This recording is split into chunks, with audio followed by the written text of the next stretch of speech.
For 20 years, Israel lived in fear. They had turned away from God, and once again they found themselves under the control of their enemies. King Jabin of Canaan ruled over them with cruelty, and his army was commanded by a man whose name struck fear into the hearts of the Israelites, Sisera. His army was powerful, his weapons were terrifying, and his greatest advantage was 900 iron chariots. Wherever those chariots appeared, fear followed. Roads became empty, villages became silent, and Israel began to wonder, has God forgotten us? But God had not forgotten them. He was preparing someone they never expected. She was a prophetess and a judge over Israel. Beneath a palm tree in the hill country of Ephraim, people came from all over the land to seek her wisdom. She wasn't surrounded by soldiers. She didn't wear a crown. She didn't command an army. Yet the people listened whenever she spoke. Why? Because Deborah wasn't speaking from her own wisdom. She was listening to God. While others saw a nation trapped beneath oppression, Deborah still saw a God who was faithful. And one day, God gave her a command that would change everything. And she gave him a message from God. Deborah, the Lord, the God of Israel, commands you.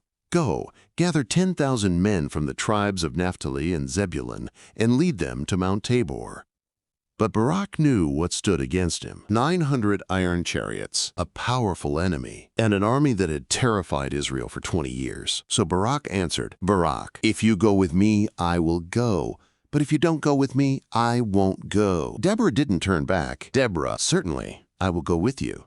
Then she told him something he would never forget. The honor will not be yours, for the Lord will deliver Sisera into the hands of a woman. And now there was no turning back. He humbled himself before Deborah and accepted the mission. But this battle would not be won because Israel had the strongest army. It would not be won because Israel had better weapons. And it certainly would not be won because the odds were in their favor. It would be won because God had spoken. Deborah stood firm. Barak prepared to march. And across the land, 10,000 Israelites began gathering. The battle was coming. They climbed toward Mount Tabor and waited. Below them was the army of Sisera. Hundreds of soldiers, 900 iron chariots, an army that looked impossible to defeat. Some soldiers probably looked at the valley and wondered, how can we possibly win? But Deborah wasn't looking at the size of Sisera's army. She was looking at the promise of God. Then the moment came. Deborah turned to Barak and declared, Deborah, go! This is the day the Lord has given Sisera into your hands.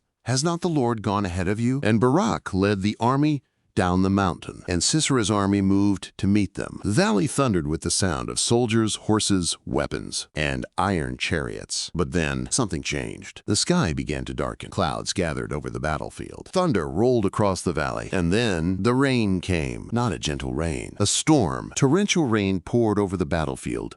The ground became soaked, the valley turned to mud, and Sisera's greatest weapon became his greatest weakness. We're now sinking into the mud. Wheels became trapped, horses struggled to move, soldiers panicked. The mighty army of Sisera began to collapse, and the Israelites realized something. This battle was no longer theirs to fight alone. The Bible tells us that the Lord threw Sisera and his army into confusion. The army that had ruled Israel through fear was now running for its life. Sisera saw what was happening. His army was defeated. His chariots were useless, and the man who had terrified an entire nation ran and fled on foot. Imagine the scene. The commander of 900 iron chariots running through the mud, alone. The mighty general who once stood at the head of a powerful army was now desperately searching for somewhere to hide. He finally reached the tent of a woman named Jael, the wife of Heber the Kenite. Sisera believed he had found safety. He had no idea that his story was about to end in that tent. Jael came out to meet him. Sisera was exhausted. His armor was covered in mud. His army was gone. His strength was fading. Jael invited him into her tent. Jael, come in, my lord. Do not be afraid. Sisera entered. He asked for water, but Jael gave him milk. She covered him with a blanket.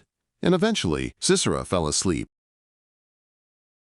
Sisera slept. Outside, the battle was ending. But inside that tent, another moment was unfolding. Jael knew who Sisera was. She knew the danger he represented, and she knew what had been spoken about him. Quietly, she took a tent peg and a hammer. What happened next brought Deborah's prophecy to fulfillment.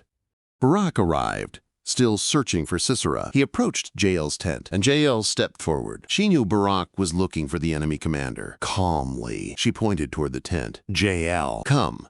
I will show you the man you are looking for. Barak entered and discovered Sisera was already dead. The prophecy Deborah had spoken had come true. Israel's greatest enemy had fallen, not through superior weapons, not through military strength, but through the power of God. Israel was free. Deborah and Barak sang a song of victory to the Lord. The people celebrated. Families rejoiced. Children could once again walk their roads without fear. And the land experienced peace. 40 years of peace. This was the story of Deborah, a woman who trusted God when the odds were against her. And this is King Dave's Studio, where we don't just tell Bible stories. We bring God's Word to life.